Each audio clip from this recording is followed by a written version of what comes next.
warahmatullahi wabarakatuh. Waalaikumsalam. Innal hamdalillah nahmaduhu wa nasta'inuhu wa nastaghfiruh wa na'udzu billahi min shururi anfusina wa min sayyiati a'malina. May yahdihillahu fala mudilla lahu wa may yudlil fala hadiya lahu. Asyhadu an la ilaha illallah wahdahu la syarika lahu wa asyhadu anna Muhammadan abduhu wa rasuluhu wa la nabiyya ba'dahu. Adal amanah wa ballagha risalah wa nasaha ummah wa jahada fillahi haqqa jihadihi hatta atahu al-yaqin. Tarakana ala mahajjatil bayda layluha kanahariha la yazigu anha illa halik. Allahumma salli wa sallim ala sayyidina Muhammadin sayyidil awwalin wal akhirin sayyidil anbiya'i wal mursalin wal muttaqin wa ala alihi wa sahbihi wa man sara ala nahjihi ila yaumiddin. Allahumma subhanaka la ilma lana illa ma 'allamtana wa 'allimna ma yanfa'una wa zidna ilman. Allahumma rabbana atina fid dunya hasanah wa fil akhirati hasanah wa qina adzabannar. Bapak sekalian jemaah salat subuh yang dimuliakan Allah Subhanahu wa taala. Alhamdulillah di pagi hari ini kita dapat berjumpa kembali, berkumpul kembali dalam rangka menunaikan salat subuh berjamaah. Mudah-mudahan kita mendapatkan apa yang disebut oleh Rasulullah SAW sebagai kesaksian malaikat, di mana Rasul bersabda inna al-malaika yaqumuna fikum malaikatul bil laili wa malaikatul bin nahar. Sesungguhnya setiap hari malaikat itu berganti tugas. Ini sering saya sampaikan sebelum itu motivasi buat kita semua, bahwa ada malaikat malam, ada malaikat siang. Mereka berganti tugas dan bertemu di waktu subuh dan waktu asar. Lalu ditanya oleh Allah Subhanahu wa taala, karena mereka tugasnya adalah melaporkan catatan amal setiap hamba Allah, mereka melaporkan kepada Allah, dan Allah bertanya kepada mereka bukan karena tidak tahu, tetapi bertanya untuk memuliakan yang ditanyanya dan juga yang memuliakan yang dipertanyakannya. Allah bertanya kepada malaikat, wahai malaikat, bagaimana kondisi hambaku si fulan dan si fulan? Maka malaikat mengatakan, ya Allah, hambamu ketika aku datangi mereka sedang sholat, dan saat kami tinggalkan mereka juga sedang sholat. Jadi alangkah beruntungnya, alangkah baiknya, alangkah senangnya kita saat dilaporkan oleh malaikat tadi waktu subuh, malaikat menjawabnya si fulan sedang sholat, si fulan sedang sholat. Dan alangkah baiknya itu sholatnya berjamaah, karena di hadis itu juga yang dilaporkan itu taraknahum wa hum yushollun wa atainahum wa hum yushollun. Hamba-hambamu sedang sholat saat kami datangi, dan hamba-hambamu sedang sholat saat kami tinggalkan. Jadi berarti sholatnya berjamaah. Maka dari itu mudah-mudahan ini menjadi kesaksian malaikat buat kita, bahwa di subuh tadi kita dipersaksikan oleh malaikat kepada Allah bahwa hambamu si anu sedang melakukan dengan teman-temannya, yakni sholat subuh berjamaah.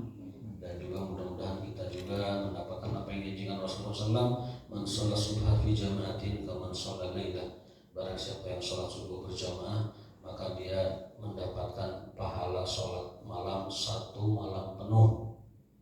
Itu faedah dan fadilah buat orang yang melaksanakan sholat subuh berjamaah. Hadis riwayat Muslim, hadis sahih. Baik, hari ini kita akan melanjutkan kajian kitab kita Tazkiyatun Nufus, yakni upaya dan usaha kita untuk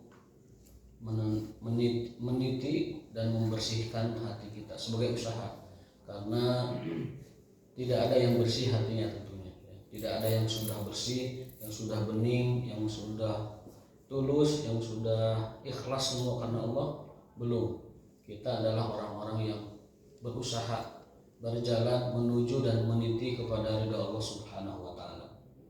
Maka pembahasan kita hari ini adalah tentang ahwalun nafs, macam-macam hati atau kondisi-kondisi hati atau jiwa. Ittafaqas salikuna ilallah, orang-orang yang melakukan suluk perjalanan menuju Allah Subhanahu wa taala, ala ikhtilafi turuqihim wa tabayyini sulukihim. Seluruh ulama-ulama hati, ulama-ulama qalbu semuanya sepakat anna nafsa qati'atun bainal qalbi wa bainal wusuli ila rabb, bahwa yang namanya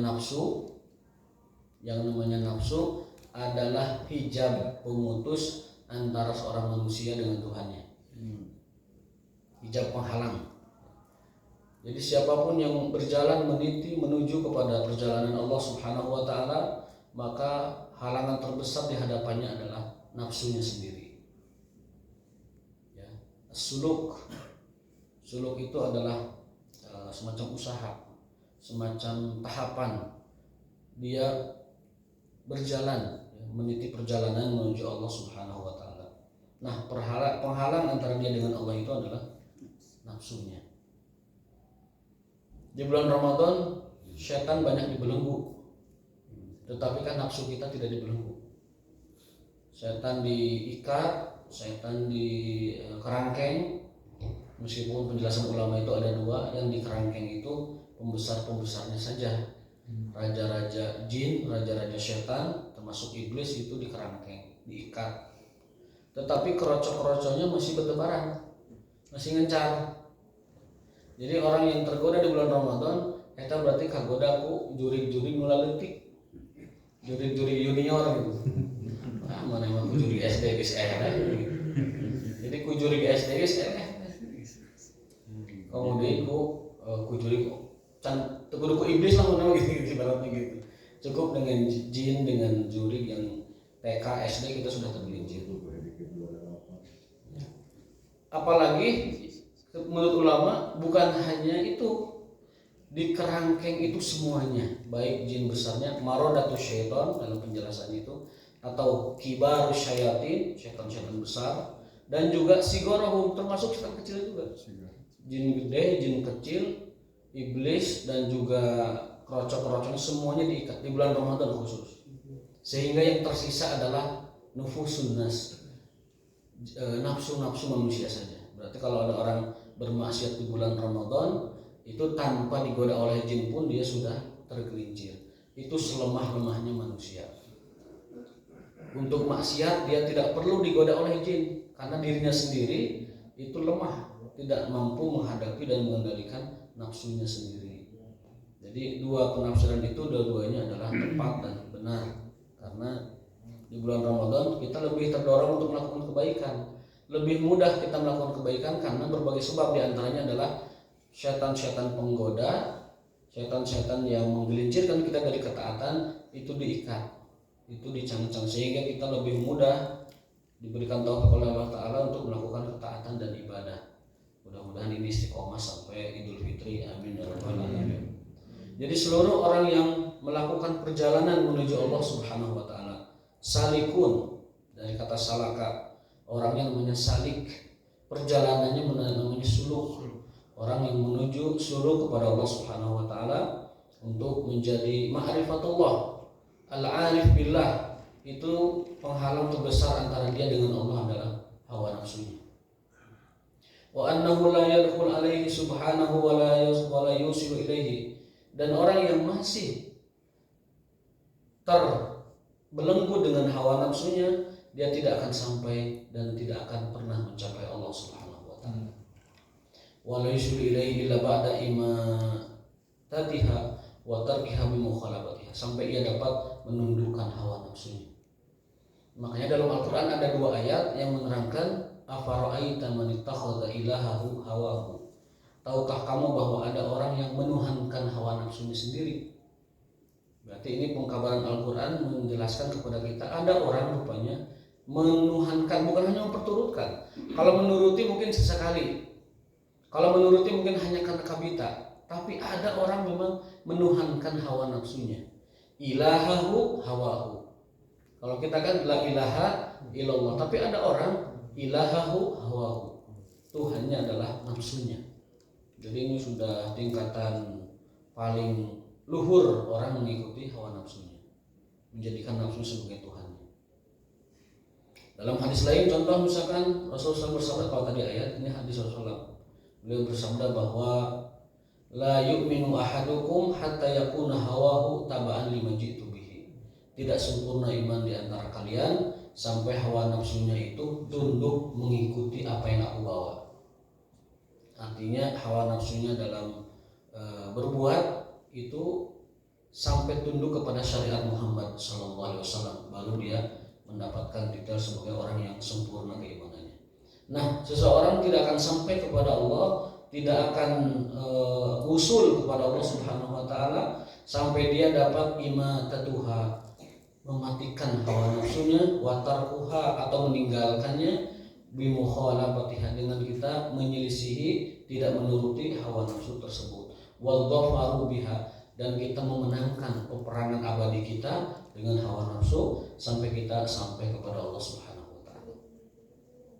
Kalau kita boleh tadabbur dan tafakuri, sebenarnya musuh terbesar kita siapa? Setan. Setan itu tugasnya adalah mengaktifkan hawa nafsu kita supaya dia negatif. Jadi pertempuran kita yang abadi itu ya dengan setan. Kalau musuh dari luar ya, kalau musuh dari dalam diri kita sendiri.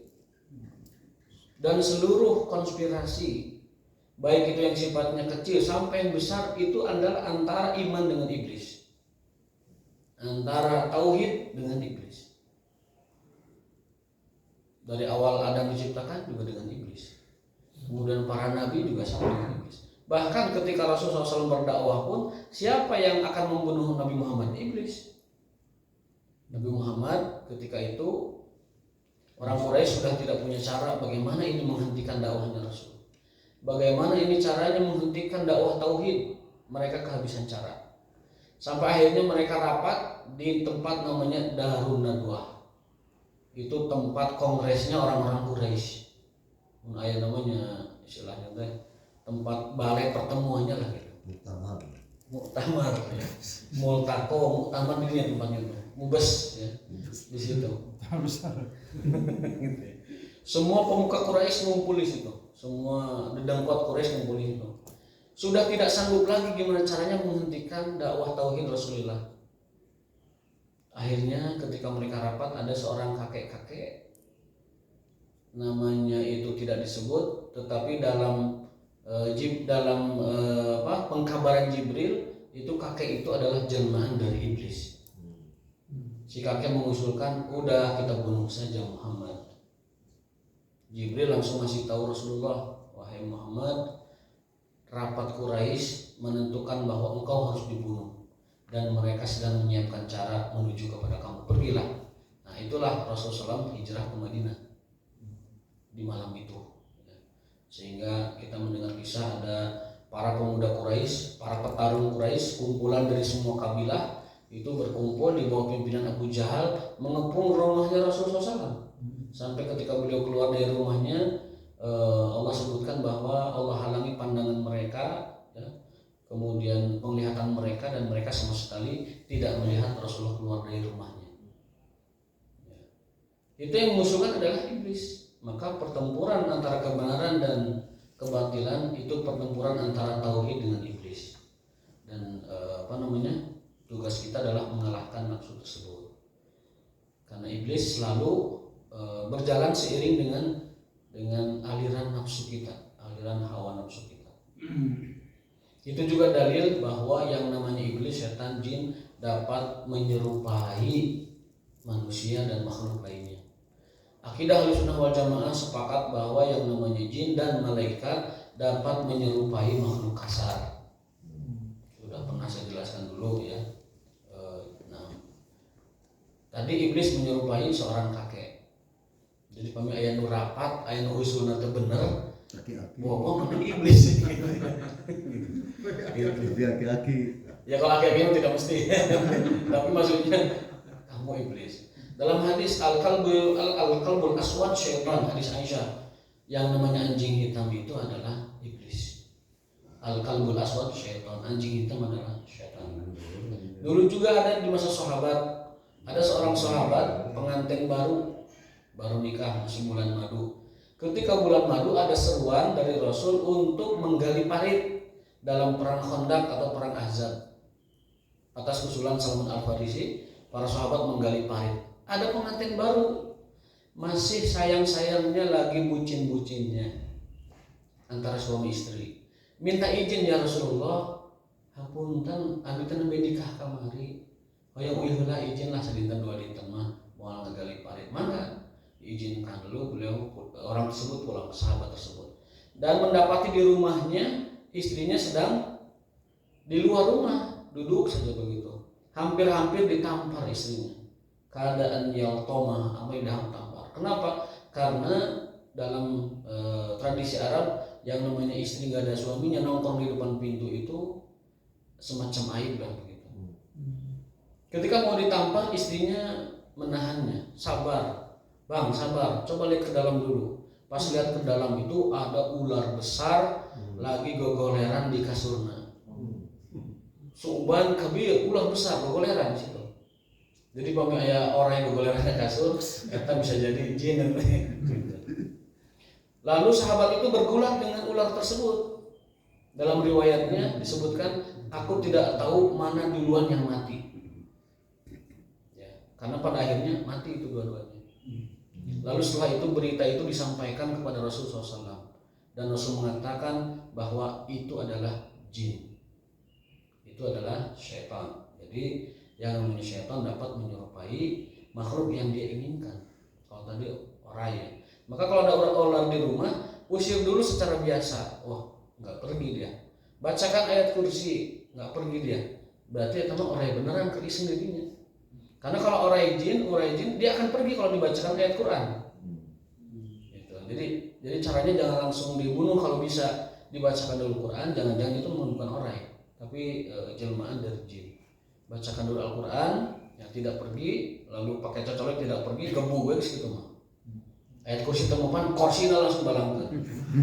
Ya, itu berarti orang yang beneran. Namun dia dibacakan ayat tidak pergi, berarti orang yang beneran. Tapi dibunuh. Dibunuh, kan ada 5 binatang yang wajib dibunuh. Ular, kalajengking, ya, cacak, cucunguk, yang kelimanya hewan yang membahayakan itu boleh dibunuh. Semut jangan, semut nggak boleh dibunuh. Kemudian apalagi tuh hayam dikuncitnya bukan dibunuh, di sate enak. Soal apalagi nya. Ya baik. Seperti itu juga malaikat. Malaikat juga sama punya kemampuan untuk menjisim dirinya, namanya itu tajasum, ataupun menjirim dirinya menjadi makhluk kasar. Dan itu sering. Malaikat Jibril itu diantara cara menyampaikan wahyu kepada Rasul dengan menyerupai seorang pria. Dan ada sahabat Nabi yang selalu menjadi langganan malaikat Jibril kalau dia menyerupai atau nyamar menjadi manusia. Nama sahabat itu adalah Dihyah Al-Kalbi. Itu sahabat paling tampan, paling ganteng, paling top di masanya. Namanya Dihyah Al-Kalbi. Jibril itu kalau mau menjadi manusia milih orang ini penampilannya, karena paling kasar dan paling ganteng, terkenal seantero jagat waktu itu. Kalau ada berita Kang Dihyah mau ke suatu daerah, itu teteh-teteh, nok-nok, neneng-neneng pada sibuk. Ayah Kang Dihyah balik ke dia. Kebetulan dia kan orang pemuka Quraisy terhormat, kemudian dari keluarga mampu begitu, sangat terkenal sekali. Namanya Dihyah Al-Kalbi. Ketika masuk Islam, tugas Dihyah itu diantara tugas pentingnya adalah membawa surat-surat Rasul untuk dakwah ke raja-raja yang ada di sekitar situ. Yang membawa surat ke Raja Romawi, ke Raja Persia, ke Raja di Basrah, di Irak, itu orang ini, Dihyah Al-Kalbi. Nama lengkapnya Dihyah Khalifah Al-Kalbi.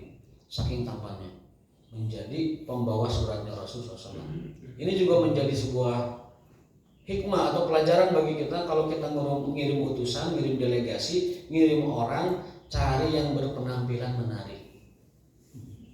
Karena apa? Karena orang yang nanti menerima surat kita merasa nyaman dengan yang bawa suratnya itu, memang orangnya pantas. Oh, pembawa suratnya aja setampan ini. Ini baca suratnya juga semangat. Artinya yang ngirim surat itu tidak main-main, tidak sembarangan ngirim orang begitu. Gitu. Saya tidak katakan yang gelis ya, yang berpenampilan menarik, laki-laki, supaya tidak jadi fitnah. Kalau perempuan jadi fitnah nanti. Kalau perempuan jadi fitnah, kita di mana repotnya itu bisa akal. Begitu juga malaikat tadi ya saya katakan bisa menjadi makhluk semacam itu ya. Tapi saya tidak menerima kalau ada anggapan orang bahwa kalau kita melihat pengemis subuh-subuh ngetok pintu kasih karena itu adalah jelmaan Nabi Khidir. Saya tidak sepakat. Karena apa? Satu, mendowngrade derajat Nabi Khidir. Banyak Nabi Khidir yang ngemis waktu subuh kan tidak pas ya, tidak pas. Jadi kalau ngasih aja tanpa ada itikad atau keyakinan bahwa yang datang mengetuk pintu itu Nabi Khidir. Bukan, Nabi Khidir adalah bukan itu itunya. Kesehariannya tidak seperti itu. Nah, berikutnya adalah fa inna nasa ala qismain. Qismun dhafarat bihi nafsuhu fa malakathu wa ahlakat. Manusia itu terbagi dua. Ada orang yang dikuasai oleh hawa nafsunya sehingga ia dikendalikan dan dibinasakan oleh nafsunya itu.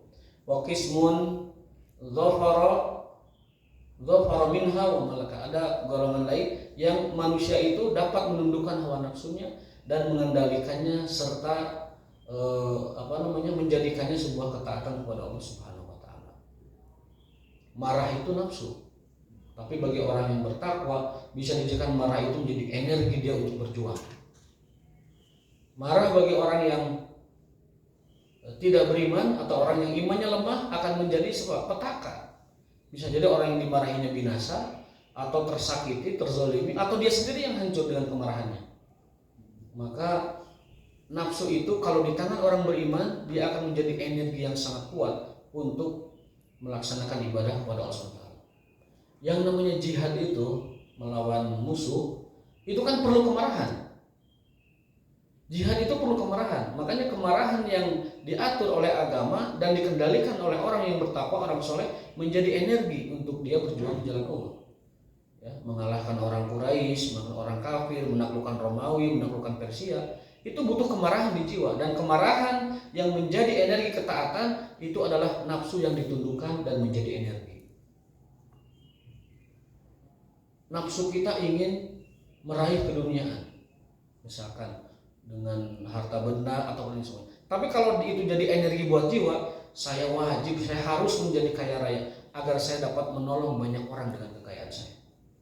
Menolong dakwah, menolong agama, menolong orang-orang tidak mampu, maka tamak atau keserakahan yang dia miliki itu dia jadikan sebagai energi, dia kendalikan, dia kuasai, akhirnya menjadi energi yang sangat kuat, motivasi dirinya menjadi orang yang misalkan kalau dalam urusan dunia menguasai keduniaan. Nafsu harus ditundukkan, nafsu harus menjadi energi yang membangkitkan supaya dia menjadi orang yang berguna bagi manusia dan juga berguna di sisi Allah Subhanahu wa taala, dalam arti kata memperjuangkan agama. Karena manusia ini kalau dia tidak punya ruh memperjuangkan agama, untuk apa dia hidup? Hanya menumpang makan, minum, berkeluarga, beranak pinak, berketurunan, hanya itu saja. Manusia menjadi berharga dan terhormat manakala dalam dirinya ada ruh, ada spirit. Gimana saya memperjuangkan agama Allah? Baru itu harga dari manusia itu menjadi ada. Memperjuangkan agama Allah dalam arti zaman sekarang itu misalkan membackup kegiatan-kegiatan ilmu, kegiatan ibadah, kegiatan keumatan, kegiatan dakwah dan seterusnya. Nah, baru itu dikatakan orang yang berjuang meraih keduniaan dengan tujuan karena Allah Subhanahu wa taala. Tapi kalau nafsu itu menundukkannya, kebalikan, malah nafsu itu akan membinasakannya, menjadi orang yang tamak, yang rakus, yang memakan yang halal atau yang haram, kemudian menzalimi manusia dan juga mungkin mengambil hak orang lain yang bukan haknya. Itu adalah nafsu. Hanya orangnya saja yang berbeda mengendalikannya. Orang bertakwa menjadikan nafsu sebagai energi buat ketaatan. Rakusnya, tamaknya, marahnya, kemudian irinya itu menjadi energi buat dia melakukan hal yang positif. Tapi bagi orang yang tidak bertakwa, nafsu-nafsu tersebut, tamak, rakus, marah, sombong, dan sebagainya, itu menjadi penghancur buat dirinya dan juga buat orang lain. Saya pernah sampaikan bahwa sombong itu sangat tercela, bahkan surga diharamkan bagi orang sombong. Dalam hadis disebutkan ketika Allah menciptakan surga, Allah berpesan ke surga itu, la yadkhuluki mutakabbirun.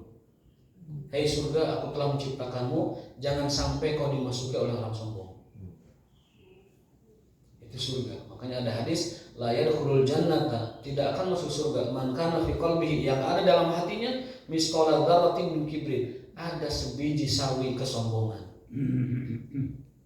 Orang sombong tidak akan pernah masuk surga. Tapi kesombongan dibolehkan dalam dua hal. Masih ingat waktu itu?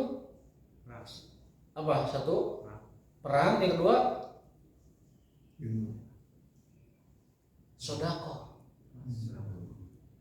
Perang itu dalam berjihad orang boleh sombong. Artinya Rasul pernah melihat seorang sahabat memakai ikat mau pedang di jalan itu.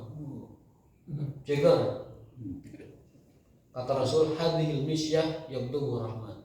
Ini jalan sebenarnya dikutuk oleh Allah. Jalan seperti itu, dimarahi oleh Allah. Murka Allah kalau lihat orang jalan seperti ini. Illa fi hadzal mauqif, kecuali pada kondisi seperti ini. Berarti sombong ngejeger, berbangga diri, busung dada, ketika jihad diperlukan. Kalau nggak begitu, tidak muncul ini gairah untuk melakukan pengorbanan dan perlawanannya. Jadi mau kerja di tukang teh, kan ku aing teh mah kabeh apa dibabat kabeh, nah itu sombong. Tapi dalam perang dibutuhkan, dibolehkan. Yang kedua sedekah.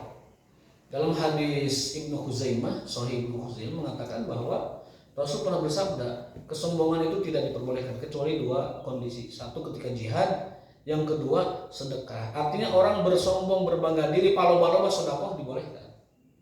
Karena manfaatnya bukan buat dia, tapi buat orang lain. Bangunan masjid gitu, kan kuaing kabeh lah, geus lain mah kudu. Itu kan sombongan. Tapi itu boleh. Sombong terpuji. Mana sabaraha? Allah sombong. Iyalah 5 juta bareng. Aing 7 juta kemari. Boleh. Pas sombong sedekah boleh. Mana sabaraha? 50. Aing kamar 100. So, sabani sabaraha? Tambah di. Nah, itulah kesombongan dalam sedekah. Tidak akan jatuh ria. Ya. Tidak akan jatuh ria. Tidak akan jatuh ria. Ria itu kan ingin dipuji, ingin dilihat, dan sum'ah ingin didengar. Tapi kalau yang tadi itu kesombongan demi kebaikan. Makanya Rasul membolehkan dua hal orang itu sombong. Satu, sombong dalam berlomba-lomba sedekah. Yang kedua, sombong dalam jihad fisabilillah. Makanya selalu ada pengecualian dalam syariat Islam. Selalu ada pengecualian. Sombong, terlaknat, terkutuk, tapi dua kondisi dibolehkan. Hasad, iri, dengki juga dimurkai dan dibenci Allah, tapi dua situasi dibolehkan. Satu, iri, dengki, hasad kepada orang berilmu yang dengan ilmunya dia memberi manfaat kepada orang lain. Yang kedua, hasad kepada orang kaya yang dengan kekayaannya dia sedekah kepada orang lain, membantu orang lain. Hadisnya adalah la hasada illa fisnatain, tidak ada hasad kecuali dalam dua hal. Yang pertama, rajulun atahullahu ilman fanafa'a bihin nas, seorang yang berilmu yang bermanfaat bagi manusia. Yang kedua, rajulun atahullahu malan atahullahu man fatasaddaq bihi, yaitu seseorang yang memberikan harta lalu dia berbuat baik, dermawan kepada orang lain. Itu dua iri dengki yang dibolehkan. Ya, jadi kalau tadi sombong yang dibolehkan dua, iri dengki yang dibolehkan juga dua. Selalu ada seperti itu. Sama nggak dengan mengisi kencoeng 100 lembar uang 100 sama itu hatinya yang bermain di situ. Kalau dia niatnya agar orang lain mengikuti boleh. Tapi kalau agar dia ingin disanjung itu tidak boleh. Dalam kitab Syarah Arba'in Nawawiyah disebutkan bahwa orang itu antara riya dengan ingin diikuti tipis sekali memang. Seorang tokoh publik figur, kata dalam kitab tersebut, Hudail bin Iyad mengatakan, seorang public figure, pemimpin boleh mempertontonkan amalannya, tapi hatinya memang pageh dan kuat. Saya ingin diikuti banyak orang karena saya punya potensi untuk diikuti banyak orang. Saya pemimpin, saya presiden, saya menteri, saya pejabat, saya jenderal, berbuat sesuatu, atau saya artis, karena artis public figure juga. Saya berimpak, bersedekah, misalkan atau bangun masjid yang paling ringan saja, supaya diikuti banyak orang. supaya diikuti oleh orang-orang yang semisalnya, itu dibolehkan. Tapi itu memang tipis di hatinya dengan ingin dilihat dan disanjung orang. Makanya keikhlasan itu dengan ria hanya setipis rambut saja. Kembali ke hati. Kembali ke hati. Ya. Kalau pemimpin itu dalam hatinya, saya menunjukkan sedekah saya untuk diikuti oleh rakyat saya, boleh. Dan menjadi keikhlasan buat dia. Tapi kalau dia menunjukkan sedekahnya agar orang wah hebat pejabat itu, ingin dipuji, ingin disebut, ingin didengar, itu jatuhnya ria dan sum'ah. Jatuh kepada ria dan sum'ah. Jadi tipis itu. Maka misalkan kita punya potensi, punya popularitas, punya reputasi di depan masyarakat, kita boleh mempertontonkan amal-amal kita, tapi tadi hatinya memang harus pancing ini agar diikuti banyak orang. Ya.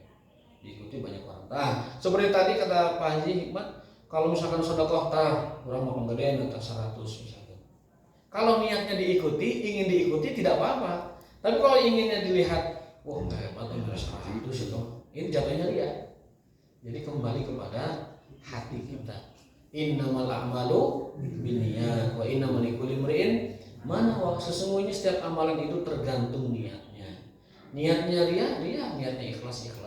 Niatnya ingin disebut, niatnya ingin didengar, jatuhnya sum'ah. Niatnya karena Allah ikhlas, ingin diikuti banyak orang supaya kebaikannya menyebar luas, itu adalah ikhlas. Wa innamal likulli imri'in ma nawa, dan setiap orang diberi pahala sesuai dengan kadar keikhlasannya. Kita yang duduk di sini ikhlasnya beda-beda, Pak. Pahalanya ge beda-beda. Aya anu 100 pahalana teh. Tinggal itu beungeut gitu. Aya anu pahalana 70, aya 50. Lah padu dieu we da sinu batuk lah misalkan dieu. Eta 30 pahalana gitu mah. Pahala dieu bukan pahala thalabul ilmi. Padahal pahala thalabul ilmi itu adalah satu faridah. Thalabul ilmi faridatun ala kulli muslim. Yang kedua, thalabul ilmi itu adalah lebih baik daripada ibadah-ibadah nawafil atau ibadah sunnah. Imam Malik mengatakan duduk 1 jam dengan ilmu lebih aku cintai daripada 1000 rakaat sunnah. Karena dengan duduk 1 jam mencari ilmu, dia akan lebih mengenal Tuhannya, akan lebih mengenal hakikat dirinya, akan lebih mengenal Rasulnya, akan lebih mengenal syariat agamanya, mengenal Quran, mengenal kebenaran. 1 jam. Belum tentu 1000 rakaat sunnah dapat ia temukan ma'rifat tentang Allah, tentang Rasulullah, tentang agama Islam. Makanya disebutkan bahwa duduk 1 jam, ya, majlis sa'ah 1 jam lebih aku sukai, lebih aku prioritaskan ketimbang 1000 rakaat sunnah. Ini menjadi motivasi buat kita. Nah ini tiap kita ini beda-beda pahalanya. Aya nu ulah daripada sare di imah di masjid lah caraan musik mah. Eta mah 15 pahala begitu mah 15 kali. Mungkin 100 teh 15 gitu mah. Lumayan 15. Lumayan daripada ka masjid lah rudet imah mah nembe sahur mah geus pasea deui jeung istri. Ka masjid lah caan. 10 gitu mah. Nundutan banyak 75 mah kenging lah. 75. Jadi nundutan teh teh sebenarnya tos ikhlas gitu. Ngan di tengah jalan teh nyaeta. Kita sebelah kedua 75 mah kenging lah gitu. Tah angka-angka eta mah teu aya riwayatna. Eta mah sebagai tambahan dari saya saja. Tapi hadisnya adalah walikulli imri'in ma nawa. Setiap orang diberi pahala sesuai dengan manawa, kadar niatnya masing-masing. Jadi beda-beda tiap kita. Yang bisa ada yang 100, ada yang 80 kalau diangkakan begitu. Yang ikhlasnya paripurna ya semua dia dapat. Kalau ikhlasnya setengah dia dapat dan seterusnya. Dalam hadis sebutkan ana qasimullahu mu'ti. Kata Rasul, aku ini hanya pembagi ilmu, tapi yang memberinya Allah. Dan Allah memberi ilmu itu, keberkahan ilmu juga sesuai dengan kadarnya masing-masing. Jadi disesuaikan. Tidak Allah Maha Adil, tidak semua sama, ya. Tidak semua sama. Ada hadis juga yang mengatakan tentang nilai sholat seseorang. Ada yang nilainya 10, ada yang 9, 8, 7, 5, 4, 2. Iya tadi walikul imri'in manawa, dan setiap orang itu diganjar, diberi pahala sebesar kadar keikhlasannya, kadar niatnya. Ya, niatnya full, pahalanya full. Niatnya setengah, separuh, pahala juga separuh. Wa qala ba'dul arifin, al-arif billah, orang-orang yang bermakrifat dan mengenal Allah Subhanahu wa taala mengatakan intaha sahrul talibina ila dhafari bi anfusihim wa man dhafara bi nafsihi aflaha wa anja. Kesuksesan orang-orang yang suluk berjalan meniti jalan menuju perjalanan kepada Allah Subhanahu wa taala itu berhenti dan sampai kepada tujuan jika dia dapat mengalahkan dan menundukkan hawa nafsunya. Lamun di jalan urang masih luak lieu kanu geulis can ma'rifatullah eta. Kitu sederhana mah. Al arif billah lamun di jalan masih luak lieu kanu tuurna mulus can ma'rifatullah eta. Kalau sekali kita nana, sekali kan Ya Aisyah kali para cekilan. rezeki tidak ajar tuh. Karena itu bagian hawa nafsu. Tapi satu kali memang ditolerir dalam hadisnya itu la tutbi'in nazratan nazrat fa inna lakal ula wa laysa lakasani. Jangan kau ikuti la tutbi'in nazratan nazrat. Jangan kau ikuti satu pandangan pertama dengan pandangan berikutnya. Fa inna lakal ula, karena kamu punya satu hak saja yang pertama. Itu rezeki buat laka. Wa laysat lakasaniyah, tapi kedua ketiganya bukan lagi hak kamu. Itu hak suaminya. Ya, karena bahasanya laka itu kan untukmu, ya rezeki lah untukmu ya. Tapi yang keduanya laisat laka, yang kedua ketiganya bukan milikmu, itu milik ayahnya, milik keluarganya, milik suaminya. Tukur eta teh. Itu mah sederhana we gitu ya supaya gampang dicerna gitu. Cerah. Kalau elodan mirip nggak ya? Elodan teh mau jadi kita bahasa buhun Kita dari A mau menuju ke Z. Ya. Tapi dalam perjalanan Menuju menuju ke ke Z sana. itu elodan Iya. nyimpang ke B Hampir gitu. atau ke E ke F sampai jadi maksudnya elodan dan ke Dalam Tidak fokus. fokus gitu kan. Ya termasuk elodan itu karena perjalanan menuju ketaatannya tadi dihalangi oleh nafsu-nafsu yang ada di jalannya. Nah kata para al-arifu nabillah, al-arifin nabillah mengatakan bahwa perjalanan menuju Allah itu akan sampai kepada titik tujuannya jika kita sudah dapat mengendalikan hawa nafsu kita. Hawa nafsu itu tidak hanya hawa nafsu yang seperti tadi yang bernuansa maksiat atau dosa, termasuk nafsu yang lain juga, nafsu tidur, nafsu makan, nafsu istirahat, nafsu kepada dunia, nafsu kepada wanita. Jika dia dapat menundukkan dan mengendalikannya dengan benar, maka dia sudah sampai kepada Allah Subhanahu wa taala. Kata al-arif billah seperti itu. Jadi perjalanan menuju Allah itu sampai atau berhasil manakala dia sudah menundukkan nafsu-nafsunya. Untuk itu para ulama tasawuf mengatakan orang itu akan terlihat kewaliannya, cahaya kewaliannya itu nampak manakala dia sudah melakukan 4 hal. 1, jika sudah mengendalikan makannya. Yang kedua, sudah berkurang tidurnya. Yang ketiga, sudah berkurang ngumpulnya sama orang itu sudah mulai berkurang. Kemudian yang keempat, sudah berkurang bicaranya. Orang kalau sudah mengendalikan 4 syahwat ini atau 4 perbuatan ini sudah bisa mengendalikan makan minumnya, mengendalikan pergaulannya, mengurangi juga istirahat malamnya untuk tahajud tentunya, dan juga mengurangi bicaranya, maka dia akan nampak cahaya Allah Subhanahu wa taala. Cahaya kewaliannya akan nampak manakala dia sudah melakukan hal itu. Itu kata para ahlu tasawuf ataupun ahlul suluk wal ma'rifah wal wusul ila Allah Subhanahu wa taala.